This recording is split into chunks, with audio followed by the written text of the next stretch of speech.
باہر سب کے سامنے جانے کے خیال سے ہی اس پر شرمندگی نئے سرے سے غلبہ پانے لگی تھی۔ جب ہی لپک کر اپنی پہنی ہوئی شال اٹھا کر لپیٹ لی۔ خود کو مطمئن کرنے کے بعد اس نے نگاہ اٹھائی تو حیدر کو بہت عجیب نظروں سے اپنی سمت تکتے پا کر لب سی لیے۔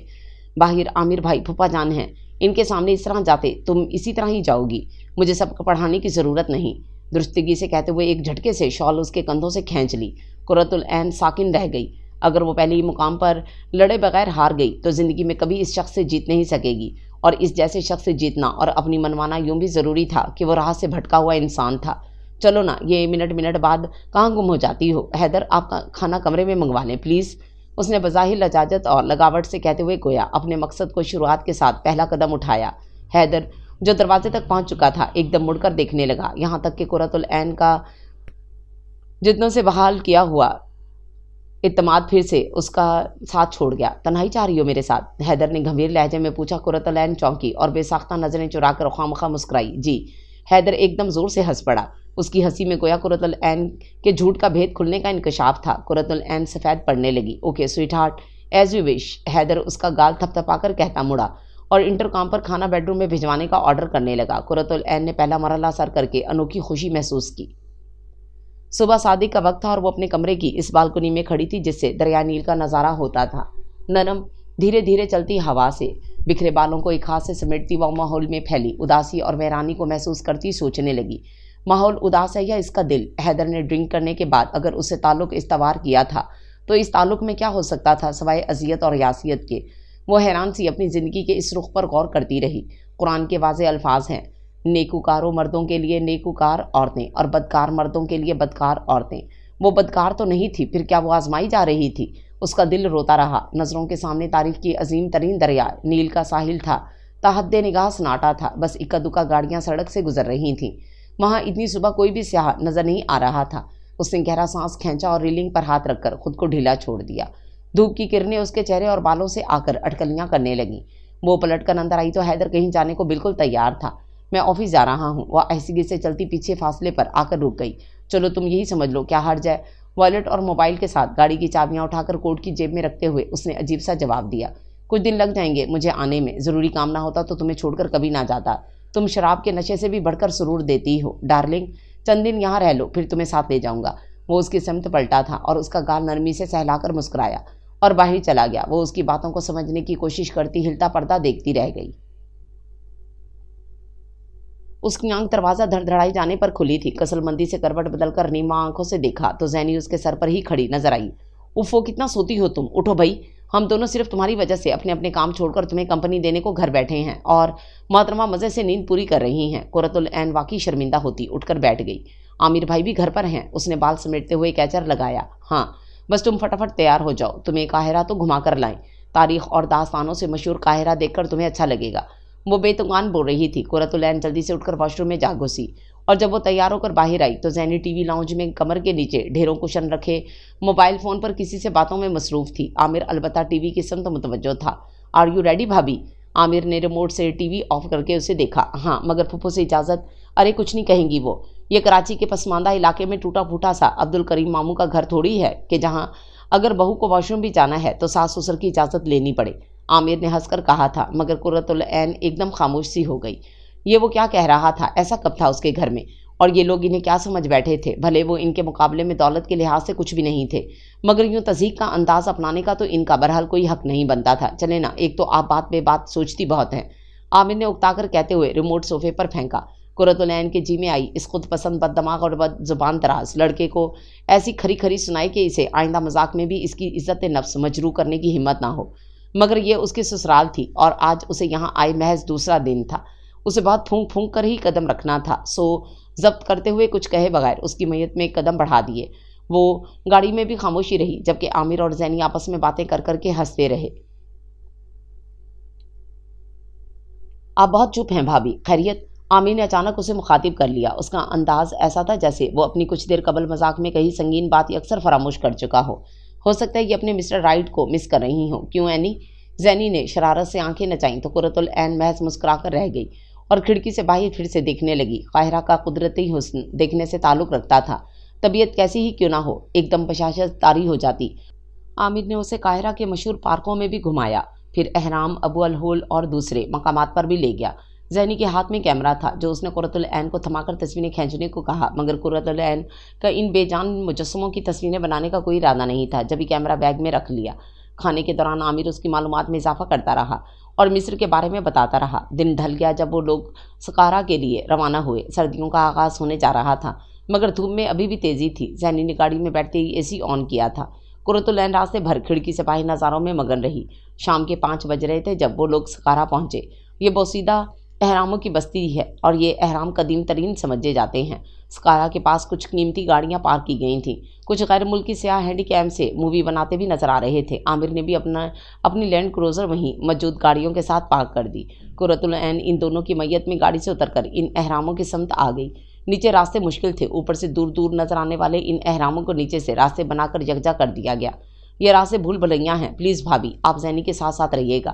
عامر نے بالخصوص قرۃ العین کو مخاطب کیا تو زینی نے ہنستے ہوئے قرۃ العین کا ہاتھ مضبوطی سے پکڑ لیا۔ ہاں بالکل، خدا نخواستہ اگر یہ بھولے سے بھی ادھر ادھر ہو گئی نا تو حیدر بھائی کا پتہ ہے نا۔ اس کی شرارت سے آنکھیں نچا کر کہی گئی بات پر قرۃ العین کے لبوں پر بھی بھولی بھٹکی سی مسکراہٹ لمحہ بھر کو جھلک دکھا گئی۔ وہ دونوں بھی عامر کے پیچھے کے دروازے سے اندر داخل ہو گئی۔ کچھ دیر سیدھی سرنگ میں چلنا پڑا، پھر سیڑھیاں نیچے اترنے لگیں۔ وہاں منتظمین موجود تھے جو وہاں کی دیکھ بھال کے ساتھ رات کو روشنی کا بھی پورا انتظام کرنے پر مامور تھے تاکہ سیاح دن کی طرح رات کو بھی وہاں کے پرہول ماحول کا نظارہ کر سکیں۔ یہ ساری معلومات عامر گاہے بگاہے انہیں دے رہا تھا۔ ڈر رہی ہیں بھابھی؟ زینی کو اس کے ہاتھ کی کپ کپاہٹ نے اس کے خوف و گھبراہٹ کا پتہ دے دیا تھا۔ زینی زور سے کھلکھلا کر ہنس دی۔ ارے اتنا چھوٹا دل ہے تمہارا، ان ویرانوں سے ڈر رہی ہو جو بیچارے ہزاروں سال پرانے مردے، صدیوں پرانے بے جان اجسام کسی کو بھلا کیا نقصان پہنچا سکتے ہیں؟ یہ کام تو زندہ انسان کا ہے۔ جس دیو کی قید میں ساری رات گزاری ہے تم نے، جب وہاں نہیں ڈری تو یہ ڈر بالکل بھی بے وجہ ہے۔ کم آن، پتہ نہیں کیا تھا زینی کے لہجے میں، مگر جو بھی تھا اس نے قرۃ العین کو ضرور ٹھٹکا کر رکھ دیا تھا۔ وہ ساکن کھڑی اس کے چہرے کے متاسفانہ مسکراہٹ کو دیکھتی رہ گئی۔ کیا مطلب؟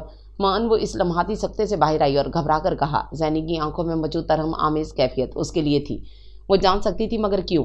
وہ الجھنے لگی۔ ہر بات کا مطلب مت پوچھا کرو انوسینٹ گرل، تمہیں دیکھنے کے بعد میرا دکھ اور سوا ہو گیا۔ اینی، میں سوچتی ہوں کوئی اپنے مفاد کی خاطر اتنا خود غرض ہو کر بھی فیصلے کر سکتا ہے؟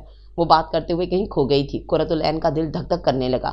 کسی انہونی کا خیال دامن گیر ہو گیا تھا۔ زینی، میں سمجھی نہیں، تم کھل کر بات کرو نا۔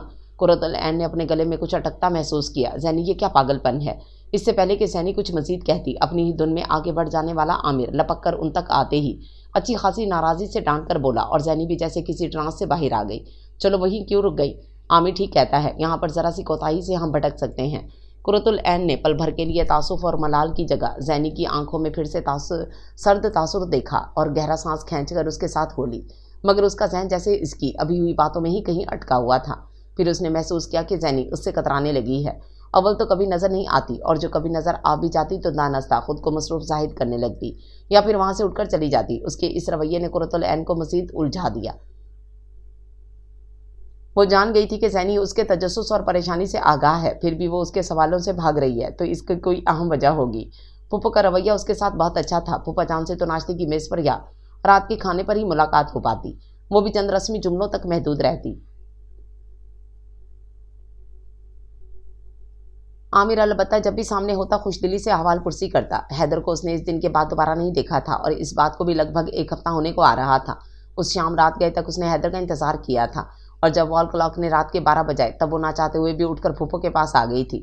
حیدر ابھی تک نہیں آئے پھوپھو، میں نے ان کا موبائل نمبر بھی ٹرائی کیا مگر ارے پھوپھو اس کی بات سن کر بے اختیار ہنس پڑی تھی۔ تم اس کا انتظار کر رہی ہو؟ ارے بیٹا وہ ہر روز تھوڑی آتا ہے، وہ یہاں تھوڑی رہتا ہے۔ الملان میں اس کا بہت بڑا بنگلہ ہے، کاروبار بھی وہیں ہے، یہاں تو خاص موقعوں پر ہی آ کر شکل دکھاتا ہے ورنہ ہم خود اس سے ملنے جاتے ہیں، پھوپھو اسے بتا رہی تھیں اور وہ اندر سے خالی ہوتی جا رہی تھی۔ بنا کچھ کہے وہ چپ چاپ آ کر ٹی وی لاؤنج میں بیٹھ گئی۔ خاص موقعوں پر اس کے اندر کوئی باز گزشتی ہوئی، پھر وہ اس دن کیوں آئے تھے؟ اس دن ایسا خاص موقع کب تھا؟ اس کا دل رونے کو چاہنے لگا اور اسے پتہ بھی نہیں چلا کب وہ اپنی اس ناقدری اور بے مائیگی پر آنسو بہا رہی تھی۔ بھابھی آپ کا فون ہے، عامر نے آ کر اسے جگایا تھا۔ کس کا؟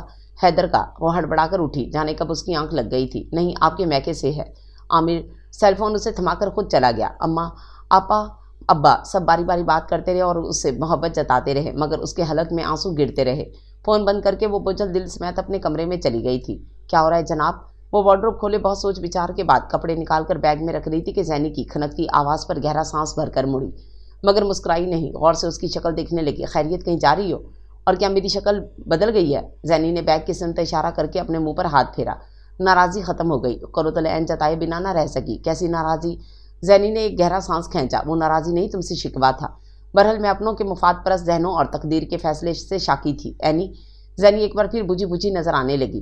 قرۃ العین نے الماری کے پٹ یوں ہی چھوڑ کر اس کے دونوں ہاتھ نرمی سے اپنے ہاتھوں میں لیے۔ مجھے بتاؤ پلیز۔ نہیں اینی، اس ایک ٹاپک کو یہیں ختم کر دو، ہمیشہ کے لیے۔ میں بھی اس پر ایک لفظ نہیں بولنا چاہتی، اصرار مت کرو، ورنہ شاید میں پھر تم سے ہمیشہ کے لیے بات چیت بند کر دوں۔ زینی کے لہجے میں التجا تھی، دھمکی نہیں، جسے قرۃ العین نے سمجھا اور لب بھینچ لیے۔ تم نے جواب نہیں دیا، کہیں جا رہی ہو؟ زینی نے ایک بار پھر بیگ کو دیکھا۔ ہاں، ابھی حیدر کا فون آیا تھا، کہا ہے اپنی تیاری کر کے رکھوں۔ قرۃ العین نے پھر سے الماری سے کپڑے نکال کر بیگ میں رکھنا شروع کر دیے تھے۔ زینی پھر ٹھٹک گئی۔ کیا کہا؟ کہاں جانا ہے تم نے؟ قرۃ العین نے جھکا ہوا سر اٹھا کر زینی کا یہ تشویش زدہ انداز دیکھا اور مسکرا دی۔ بھائی، وہ مجھے اپنے ساتھ العملان لے جا رہے ہیں، واپس پاکستان نہیں۔ اس کا انداز تسلی آمیز تھا، مگر زینی کی تسلی نہیں ہوئی۔ کاش اینی وہ تمہیں پاکستانی بھجوا دیتے۔ وہ دھپ سے بیڈ پر گرنے کے انداز میں بیٹھ گئی۔ قرۃ العین نے شاکی نظروں سے دیکھا اور منہ پھلایا۔ اب اگر میں یہ کہوں کہ فضول بات کی ہے تو تم شاید غصہ کر لو۔ وہ ہنس کر کہہ رہی تھی، اینی تم بہت معصوم ہو، مگر یہ دنیا اتنی ہی ظالم ہے، اللہ تمہاری حفاظت کرے، آمین۔ زینی نے ایک دم اس سے لپٹتے بھرائی ہوئی آواز میں کہا اور پلٹ کر بھاگ گئی۔ قرۃ العین کو دھچکا لگا تھا۔ ایک بار پھر زینی کا رویہ اسے الجھا کر پریشان کرنے لگا، مگر مصیبت یہ تھی کہ وہ کچھ بتاتی بھی نہیں تھی۔ حیدر آئینے کے سامنے کھڑا اپنا تنقیدی جائزہ لیتے ہوئے ساتھ ساتھ خود پر پرفیوم بھی اسپرے کر رہا تھا، جبکہ صوفے پر ہاتھ دھرے بیٹھی قرۃ العین اسے دیکھ رہی تھی۔ تم ریڈی ہو، چلیں؟ معاً وہ اس کی سمت پلٹا اور سوالیہ نگاہوں سے اسے دیکھ کر بولا، جی۔ اسے دروازے کی سمت جاتے دیکھ وہ بھی اٹھ کھڑی ہوئی۔ ارے یہ بیگ، اوفو اینا ڈیئر، ابھی ہم اپنے گھر نہیں جا رہے ہیں، اور اگر جا بھی رہے ہوں تو تمہیں یہ بیگ پھر بھی خود نہیں اٹھانا پڑے گا۔ اتنے دن ہو گئے تم یہاں آئے ہوئے، ابھی تک ہمارا لائف سٹائل بھی نہیں اپنا سکی۔ اینا ڈارلنگ، تم کب بدلو گی خود کو؟ اس کے ہاتھ میں چھوٹا سا نفیس لیدر بیگ دیکھ کر حیدر اتنا جھلایا کہ اسے بے بھاؤ کی سنانا شروع کر دی، اور ادھر قرۃ العین کا وہ حال کی خفت و شرمندگی سے آنکھوں میں آنسو بھر آئے۔ وہ چاہنے کے باوجود بھی اس مغرور اور متکبر انسان کو یہ نہیں جتا سکی کہ اپنا کام اپنے ہاتھ سے کرنا اس عظیم انسان کی سنت ہے جن کی پیروی ساری امت مسلمہ پر لازم ہے۔ مگر حلق میں تو آنسوؤں کا گولا سا پھنس گیا تھا۔ خود کو ذہنی طور پر تیار کر لو، میں تمہیں ایک زبردست سرپرائز دینے جا رہا ہوں۔ وہ اس کے ساتھ واک کے انداز میں چلتا ہوا گھر سے نکل آیا تھا۔ موڈ اب خوشگوار تھا، مگر قرۃ العین کا دل بوجھل ہی رہا۔ سڑک کے دوسری پار دریائے نیل کا ساحل تھا۔ جدید قاہرہ یہاں اپنی حسین شکل میں جلوہ افروز تھا۔ ملکی اور غیر ملکی لوگوں کی کافی تعداد ساحل نیل پر موجود تھی، اور یہ بھی حسین اتفاق تھا کہ چاند کی 14ویں رات تھی۔ میں تمہیں دریائے نیل کی سیر کے لیے لایا ہوں۔ حیدر نے اسے مسکراتا ہوا دیکھا، مگر وہ مسکرا بھی نہ سکی۔ اس وقت وہ جہاں موجود تھی، اس جگہ کو اس نے اپنے کمرے کی بالکنی سے متعدد بار دیکھا تھا۔ میرے پاس ایک خوبصورت موٹر لانچ ہے جو ضرورت کے وقت بادبانی کشتی بھی بن جاتی ہے، دیکھنا یہ تجربہ کتنی سنسی خیز اور زندگی سے بھرپور ہوگا۔ حیدر نے کہتے ہوئے اس کا ہاتھ اپنے ہاتھ میں لے لیا۔ جہاں حیدر اسے لے کر آیا تھا وہاں ساحل پر ایک مخصوص حصے میں پلیٹ فارم بنا ہوا تھا، جس کے نیچے پانی میں اسٹیمر جھول رہے تھے۔ ان تک پہنچنے کے لیے سیڑھیاں بنائی گئی تھیں۔ جس اسٹیمر کا حیدر نے لاک کھولا وہ خاصا بڑا اور خوبصورت تھا۔ حیدر نے اس کا ہاتھ تھام کر اسے سوار ہونے میں مدد دی، پھر اس کا ہاتھ چھوڑ کر کرسی پر بیٹھنے کا اشارہ کرتے ہوئے یوں ہی پوچھ لیا، تم ڈرو گی تو نہیں؟ نہیں، قرۃ العین کا لہجہ روکھا ہو گیا، جسے حیدر نے اپنے دھیان میں محسوس نہیں کیا۔ حیدر جیسے مضبوط آدمی کی بیوی کو اتنی معمولی سی چیزوں سے ڈرنا بھی نہیں چاہیے۔ وہ اس پر ایک خاص قسم کی مسکراہٹ اچھال کر ضروری کارروائی کے بعد سلف لگا کر اسٹیمر کا انجن سٹارٹ کرنے لگا۔ قرۃ العین سختی سے دانتوں پر دانت جمائے اسے دیکھتی رہی، بلکہ گھڑتی رہی۔ خاموش ماحول میں انجن کی آواز کا شور برپا ہوا۔ نیل پر چاندنی کے عکس سے بنی سونے کی سڑک ٹوٹ کر رہ گئی اور سونا چاروں طرف بکھرا ہوا نظر آنے لگا۔ حیدر نے اسٹیمر کی رفتار بڑھائی تو شور بھی بڑھ گیا۔ تبھی حیدر نے ایک دم اسے دیکھا، وہ جو تب سے اس پر نظریں جمائے بیٹھی تھی، اس سے پہلے کہ نگاہ کا زاویہ بدلتی۔ حیدر نے اشارے سے اسے اپنے پاس آنے کو کہا۔ انکار کی مجال کہاں تھی؟ وہ سیٹوں کی پشت کا سہارا لیتی لڑکھڑاتی کسی نہ کسی طرح اس کے پاس جا پہنچی۔ وہ بہت دور نکل آئے تھے۔ اسٹیمر کی رفتار اب قدرے سست پڑ گئی تھی۔ ساحل اپنی تمام رونقوں اور جگمگاتی روشنیوں کے ساتھ بہت پیچھے رہ گیا تھا۔ اسٹیمر کی رفتار سست ہوتے ہوتے بالکل تھم گئی۔ حیدر نے پہلے اس کا انجن بند کیا، پھر اس کے میکینزم کو سیٹ کرنے لگا۔ ایک چھوٹا سا بادبان کھل کر فضا میں پھیل گیا۔ جب اس میں ہوا بھر گئی تو حیدر نے اس کا رخ سیٹ کر کے اسے فکس کر دیا۔ کشتی رانی کا لطف تو بادبانی کشتی میں ہے، موٹر بوٹ تو ہوشیاری ماحول پیدا کر دیتی ہے، حیدر نے کہتے ہوئے اسے بغور دیکھا۔ پھر جانے کیوں زور سے ہنس پڑا۔ ارے میں تمہیں تو ایسا بتا رہا ہوں جیسے تمہیں سب پتہ ہے۔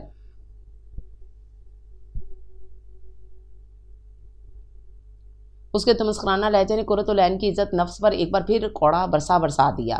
حیدر پلیز، آپ اس قسم کی باتوں سے کیا جتلانا چاہتے ہیں کہ میں آپ سے کمتر ہوں؟ مگر یاد رہے میں یہاں آپ کی مرضی سے کھڑی ہوں۔ اس کی بھرائی ہوئی آواز پر حیدر نے چونکتے ہوئے اس کے چہرے کو دیکھا۔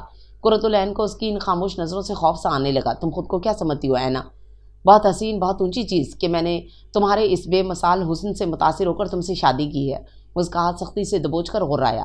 قرۃ العین کی گھٹی گھٹی سی چیخ نکل گئی، مگر حیدر کے طیش میں کمی نہیں آئی۔ سنو، مجھے حسین لڑکیوں کی کمی نہیں ہے۔ آج میرے ساتھ چل رہی ہو نا، دیکھنا کیسی حسین عورتیں میرے قدموں میں لوٹتی ہوئی ملیں گی۔ تمہاری حیثیت ان سے معمولی سے زیادہ ہے میرے نزدیک کہ تم میری بیوی ہو۔ وہ اسے زور سے جھٹک کر گھرتا ہوا کوٹ کی جیب سے سگریٹ نکال کر سلگانے لگا۔ ایک کے بعد دوسرا سگریٹ ختم کرنے کے بعد حیدر ایک بار پھر اس کی سمت متوجہ ہوا، اور چونکہ اب تم میری بیوی ہو تو تمہیں ویسے ہی بن کر رہنا ہے جیسا میں چاہوں گا۔ اس کے علاوہ ایک بات اور اچھی طرح سن لو، آج کے بعد کبھی یوں میرے آگے بولنے کی جرات مت کرنا، ورنہ انجام کے بارے میں یہ سوچ لینا کہ میں بہت بے رحم اور شفاق انسان ہوں۔ اس کے رونگٹے کھڑے کر کے وہ ایک بار پھر اسٹیمر سٹارٹ کرنے لگا تھا، جبکہ قرۃ العین جو آنکھوں میں ڈھیروں خواب سجا کے ساتھ لائی تھی وہ جیسے آنسوؤں میں بہتے جا رہے تھے۔ وہ بہت خائف سی اس کے ساتھ فرنٹ سیٹ پر بیٹھی تھی۔ جب رہا نہیں گیا تو بلاخر اس نے اسے مخاطب کر ہی لیا۔ حیدر، اس نے اسٹیئرنگ وہیل پر مضبوطی سے جمے مردانہ ہاتھوں پر نظر جما کر سہمتے ہوئے پکارا۔ حیدر نے ونڈ اسکرین سے نظریں ہٹائے بغیر محض ایک ثانیے کو اسے دیکھا۔ پھپھو اور زینب کا آپ سے جھگڑا کیوں ہوا تھا؟ اس نے ڈرتے ڈرتے سوال کیا۔ حیدر کا چہرہ ایک دم چٹانوں کی مانند سنگلاخ نظر آنے لگا۔ دماغ خراب ہے ان کا، کہہ نہیں تھی تمہیں اپنے ساتھ نہیں لے کر جاؤں؟ اتنی بچی بات ہے اور وہ بھی آگاہ ہو چکی تھی، تم کیوں پوچھ رہی ہو؟ وہ لال لال آنکھوں سے اسے گھرتے ہوئے پھنکارا۔ قرۃ العین سٹ پٹا گئی۔ کچھ نہیں، وہ پھپھو کا موڈ بہت خراب تھا۔ مجھے حیرت اس بات کی ہے کہ پھپھو تو بہت براڈ مائنڈڈ ہے۔ یہ تو کامن سی بات ہے نا کہ جہاں آپ ہوں گے مجھے وہیں رہنا ہوگا۔ زینی بھی، وہ گڑبڑا کر وضاحت دینے لگی۔ یہ خوف الگ تھا کہ وہ اکھڑ اور بد دماغ انسان کے غصے میں بے قابو ہو کر اسے تھپڑ ہی نہ مار دے۔ ہاں، زینی بھی موم کی ہی ہمنوا ہوگی۔ ان کا خیال ہے کہ وہاں میری کمپنی اچھی نہیں ہے، ماحول سازگار نہیں ہے تمہارے لیے، جیسے تم تو بہت نیک اور پارسا ہونا اور میں گناہوں کی پوٹلی۔ حیدر تل ملاتے ہوئے کہہ کر گاڑی سٹارٹ کرنے لگا۔ قرۃ العین کی رکی الجھی سانسیں بحال ہوئیں۔ وہ الجھن بھی کسی حد تک رفع ہو گئی تھی جو پھپھو کے جھگڑے سے ہوئی تھی۔ بیچاری پھپھو ساری اولادی سرکش اور بدتمیز ہے۔ اسے پھپھو سے ہمدردی محسوس ہونے لگی۔ وہاں آ جانے کے بعد یہ عقدہ بھی اس پر کھلا کہ اگر پھپھو اس کے یہاں آنے کی اتنی مخالف تھیں تو کیوں؟ بنگلہ کیا پورا محل تھا، چھت سے فرش تک قیمتی آرائش کا سامان جس کی قیمت اس کی چمک سے معلوم ہوتی تھی، اور اس پورے محل میں سجاوٹ کے لیے رکھی وہ چھوٹے بڑے سائز کی مورتیاں، اللہ جھوٹ نہ بلوائے، خاصی سے بھی زیادہ بےہودہ تھیں۔ قرۃ العین بھرپور ناگواری کے احساس سمیت جتنی بھی ان سے نظریں چراتی مگر بھلا کہاں تک فرار حاصل کرتی کہ یہ تو پورے گھر میں ہی بطور خاص سجائی گئی تھیں۔ توبہ، حیدر کیا بالکل ہی کافر ہیں، کتنی واہیات سوچ ہے ان کی۔ وہ خفت سے کٹ کر سوچا کرتی، لان اتنا بڑا سرسبز اور وسیع تھا کہ وہ اتنے دنوں میں پورا نہیں دیکھ پائی تھی، مگر یہ سب کچھ پا کر اور دیکھ کر بھی نہ تو وہ مسحور ہوئی اور نہ ہی متاثر۔ اس کی ہر کیفیت، ہر احساس پر تو حیدر کی روز و شب کی روٹین نے منوں کے حساب سے برف ڈال دی تھی۔ وہ جوئے کا بہت گھاک کھلاڑی تھا۔ رات بھر اس کے کمرہ خاص میں رت جگہ منایا جاتا جس میں ہر قسم کی برائی کو نہایت فخر کے ساتھ اپنایا جاتا تھا، بما شراب و شباب کے۔ یہ سب کچھ یہیں تک بھی رہتا تو غنیمت تھا، مگر اصل ستم تو اس پر تب ٹوٹا جب اسی دکھ میں مبتلا خود سے بھی بیگانہ وہ سرد ہواؤں سے بے نیاز ننگے سر ننگے پیر لان میں چلی آئی تھی۔ کتنا دکھ اتر آیا تھا اس کے تن بدن میں حیدر کی لاتلکی کے باعث۔ وہ باقی اس کے نزدیک کچھ بھی نہیں تھی، بس اس کے سجے سجائے محل نما گھر میں ایک اور خوبصورت مورتی کا اضافہ ہو گیا تھا۔ یہ تھا اس کا نصیب، اپنوں سے دوری کا انعام۔ دکھ آنسوؤں کی صورت اس کی آنکھوں سے بہنے لگا۔ قرۃ العین، پلیز یوں رو کر اپنے ساتھ ساتھ دوسروں کو کمزور مت کریں۔ اس کا جھکا ہوا سر جھٹکے سے اٹھا، اس ایک آواز پر جسے وہ بھلا کیسے بھول سکتی تھی۔ اسے روبرو پا کر قرۃ العین کی آنکھیں حیرت اور خوف سے پھٹنے کے قریب ہو گئیں۔ تم؟ آواز اس کے حلق میں پھنس کر نکلی۔ جی، جواباً اس نے اختصار سے کام لیا اور آہستگی سے نظریں اس کے چہرے سے ہٹا کر اپنے پیروں پر گاڑ لیں۔ میں قسمت سے کبھی اتنا شاکی نہیں ہوا قرۃ العین جتنا آج خود کو اس حیثیت میں آپ کے روبرو پا کر ہوا ہوں۔ آپ فرسٹ کلاس کی مسافر تھیں، میں تب بھی آپ سے کمتر تھا، مگر احساس کمتری میں مبتلا نہیں تھا۔ مگر آج جب تقدیر نے مجھے آپ کے ملازم کی حیثیت سے آپ کے روبرو لا کھڑا کیا ہے تو دل بہت دکھا ہے۔ کتنی عجیب بات ہے نا، اگر سوچی اور سمجھی جائے۔ ہم اپنے ملک میں جو کام کرتے ہوئے خفت اور شرم محسوس کرتے ہیں، دیار غیر میں اسی پیشے کو اپناتے ہوئے ہماری یہ غیرت اور مردانگی کہاں گم ہو جاتی ہے۔ سوچتا ہوں کاش میں پاکستان سے مصر نہ آیا ہوتا، جتنا پیسہ خرچ کر کے یہاں آیا ہوں، اتنے پیسے میں وہاں کوئی عزت والا کام آسانی سے شروع کر سکتا تھا۔ وہ بہت بجھے ہوئے انداز میں کہہ رہا تھا، جو بھی ہے تم یہاں سے جاؤ۔ حیدر نے اگر تمہیں میرے پاس دیکھ لیا تو 1 منٹ میں زندہ درگور کر دیں گے۔ کیوں اپنے ساتھ میری زندگی کو بھی مشکل بناتے ہو؟ قرۃ العین نے خوفزدہ ہو کر کہا۔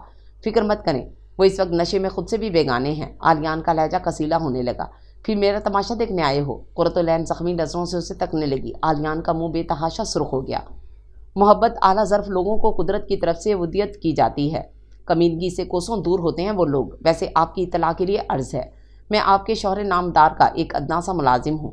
ان کی گاڑی ڈرائیو کرنے کی ڈیوٹی ہے میری، جو کبھی کبھار ہی نبھانی پڑتی ہے۔ آپ کو دیکھا تو رہا نہیں گیا، اب سوچتا ہوں اس نوکری کو چھوڑ دوں۔ آپ کو اس حالت میں دیکھنا میری اعلیٰ ظرفی اور محبت کی بہت کڑی آزمائش ہوگی۔ وہ واپس پلٹا تو قرۃ العین نے بے اختیار پکار لیا۔ وہ رک ضرور گیا تھا مگر مڑ کر دیکھنے سے گریز کیا۔ قرۃ العین مخمصے میں پڑ گئی۔ جو کہنا چاہتی تھی کہے بنا لب بھینچ لیے۔ کچھ نہیں، جاؤ۔ عالیان نے آہستگی سے گردن موڑ کر اسے دیکھا، پھر ایک گہرا سانس بھر کر آگے بڑھتا چلا گیا۔ آج میرے کچھ خاص مہمان آ رہے ہیں، تم ذرا اچھی سی ڈریسنگ کر کے تیار رہنا۔ وہ عصر کی نماز کے لیے وضو کر کے واش روم سے نکلی تو حیدر کو کمرے میں موجود پا کر بھی نظر انداز کرتی جائے نماز بچھانے لگی تھی، جب حیدر نے ریموٹ سے ٹی وی کی آواز اونچی کرتے ہوئے اسے مخاطب کیا۔ کون سے مہمان؟ اس نے کس قدر سہم کر اسے دیکھا۔ اس کے مہمانوں سے ملنے کے خیال سے ہی اسے پسینہ آنے لگا تھا۔ تبھی دیکھ لینا، وہ بے نیازی سے کہہ کر سیل فون پر نمبر ملانے لگا۔ قرۃ العین ٹھنڈا سانس بھرتی جائے نماز اٹھا کر دروازے کی سمت بڑھ رہی تھی کہ حیدر نے پکار لیا، جی یہاں آؤ۔ وہ ٹی وی آف کر کے سیل فون نیچے پھینک چکا تھا۔ قرۃ العین کو اس وقت اس کی قربت کے متعلق سوچ کر ہی کوفت ہوئی۔ اس نے ہاتھ کھینچ کر اسے اپنے پہلو میں لٹایا تو قرۃ العین نے منمنا کر اس کی پیش قدمی روکنا چاہی۔ تم بہت خوبصورت ہو، تمہیں پتہ ہے؟ وہ اس کا دوپٹہ اتار کر سائڈ پر رکھتے ہوئے بولا۔ حیدر، میری نماز قضا ہو جائے گی۔ میں اس کی بات ادھوری رہ گئی۔ حیدر کے ہاتھ کا زناٹے دار تھپڑ اس کی گال پر انگلیوں کے نشان ثبت کر گیا تھا۔ ہاؤ ڈے یو، میں نے پہلے بھی کہا تھا کہ مجھے بیچ میں بولنا اچھا نہیں لگتا، تم نے سنا نہیں تھا؟ تم ہوتی کون ہو حیدر اضمان پر حکم چلانے والی؟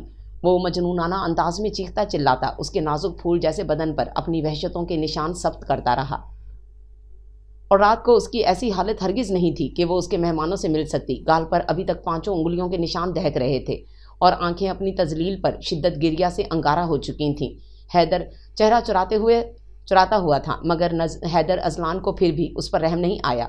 10 منٹ ہیں تمہارے پاس، ریڈی رہنا، میں تمہارے سیل فون پر میسج کروں تو ہال کمرے میں آ جانا۔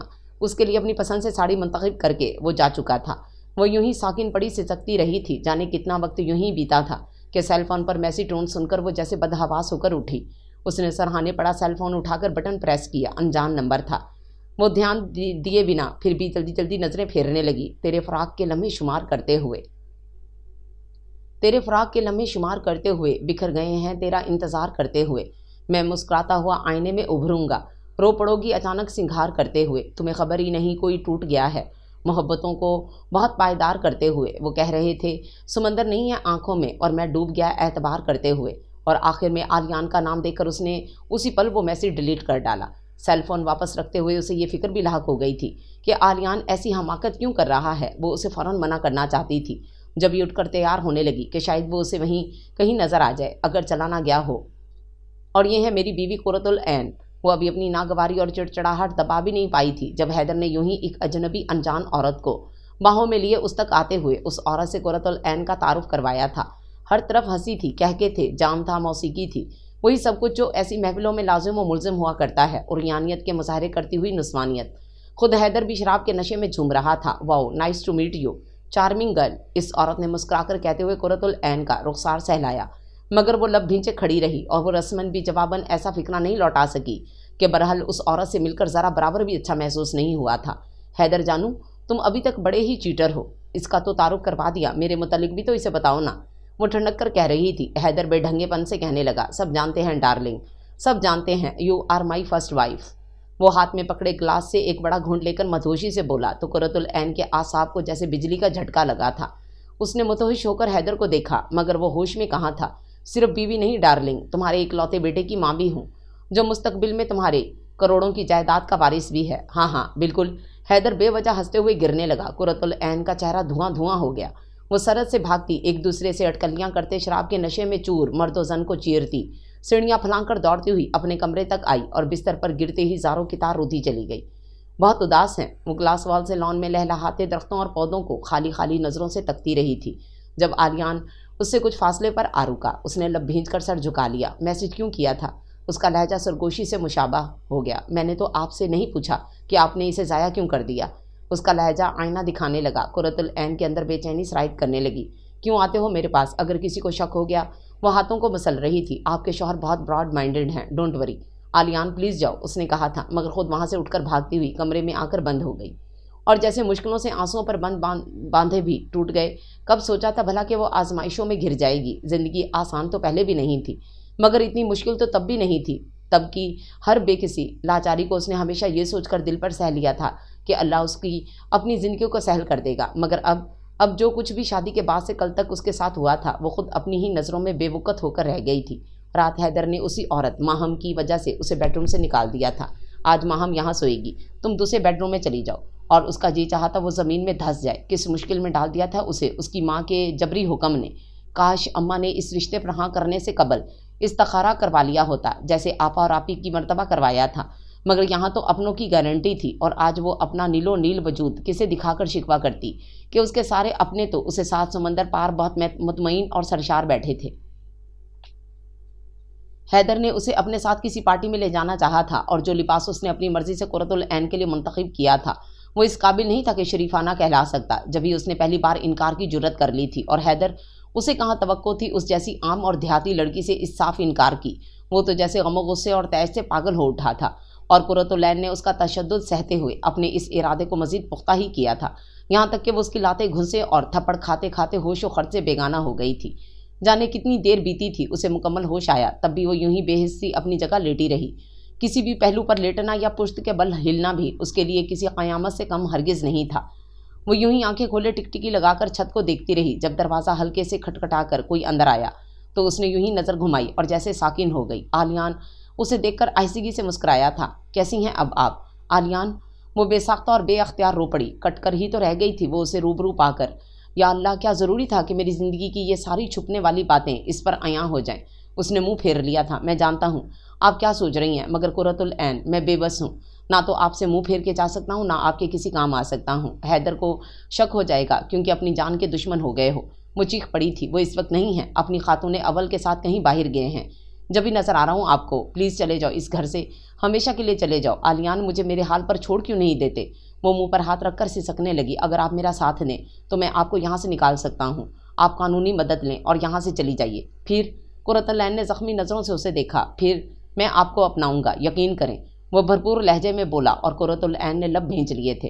میں ایک بار پھر کہوں گی، مجھے راہ سے مت بھٹکاؤ، اب حیدر ہی میرا سب کچھ ہے، اس نے بھرائی ہوئی آواز میں کہہ کر منہ تک کمبل کھینچ لیا۔ آلیان بہت مایوس ہو کر پلٹا تھا۔ حیدر نے اسے اس کے حال پر چھوڑ دیا تھا۔ اب وہ اسے نہیں کہتا تھا کہ میرے لیے تیار ہو یا کسی فنکشن یا پارٹی میں ساتھ چلو۔ قرۃ العین اسی میں خوش تھی۔ شادی کو سال سے اوپر ہو رہا تھا، مگر اس کی گود ہنوز خالی تھی۔ وہ بہت شدت سے اللہ سے اپنے لیے بچہ مانگنے لگی۔ اس کے سجدے طویل ہونے لگے تھے۔ حیدر کے وہی شب و روز تھے، آئے دن محفلیں جمتیں، اور وہ ریوالور میں گولی ڈال کر چیمبر گھما دیتا تھا، اور پھر باری باری کنپٹی پر رکھ کر ٹریگر دبایا جاتا۔ وہ دہل کر اس کی زندگی اور ہدایات کی دعائیں مانگا کرتی۔ وہ بھی ایک ایسا ہی دن تھا۔ وہ ظہر کی نماز پڑھ کر کلام پاک پڑھنے کا ارادہ کر رہی تھی کہ ایک عرصے بعد ماہم دندناتی ہوئی اس کے بیڈ روم میں آ گھسی۔ کیسی ہو ینگ پریٹی گرل؟ اس نے سگریٹ لاپرواہی سے ہونٹوں سے نکال کر کارپیٹ پر پھینک دیا تھا۔ سنو، ہر ایک مشرقی لڑکی کی طرح تمہیں بچے کا شوق نہیں؟ وہ اچانک کہہ کر اس کا چہرہ تکنے لگی تھی۔ ہے، کیوں نہیں؟ وہ مسکرا دی۔ موضوع ہی ایسا تھا۔ پھر دیر کی وجہ؟ ماہم اس کا چہرہ کھوج رہی تھی۔ اللہ بہتر جانتا ہے، ویسے میں سوچ رہی ہوں ڈاکٹر سے اپنا چیک اپ کروا لوں، اس نے آہستگی سے کہا تھا۔ ہاں ضرور، ویسے مجھے تم سے ہمدردی ہے۔ ماہم کی بات پر اسے آگ سی لگ گئی تھی۔ کیوں؟ کیا کمی ہے مجھ میں؟ یہی تو بات ہے، کوئی کمی نہیں ہے تم میں، مگر پھر بھی۔ ماہم بے نیازی سے کاندھے اچکا کر بولی، اور ایک دم اس کی جانب جھکی۔ سنو، تمہیں اس کمی کو لے کر پریشان ہونے کی ضرورت نہیں۔ حیدر تمہیں کبھی بھی اس کا احساس نہیں دلائے گا۔ اس کا لہجہ کس قدر معنی خیز تھا مجھے معلوم ہے۔ انہیں اولاد کی ضرورت نہیں، وہ آلریڈی ایک بچے کے باپ بن چکے ہیں۔ قرۃ العین کے لہجے میں دکھ اتر آیا تھا، اس کا سر جھکا ہوا تھا، ورنہ وہ اس پل اس بات پر ماہم کے چہرے پر بکھر جانے والا تمسخر دیکھ کر ضرور چونکتی۔ میں ایک بار پھر کہوں گی، مجھے تم سے ہمدردی ہے۔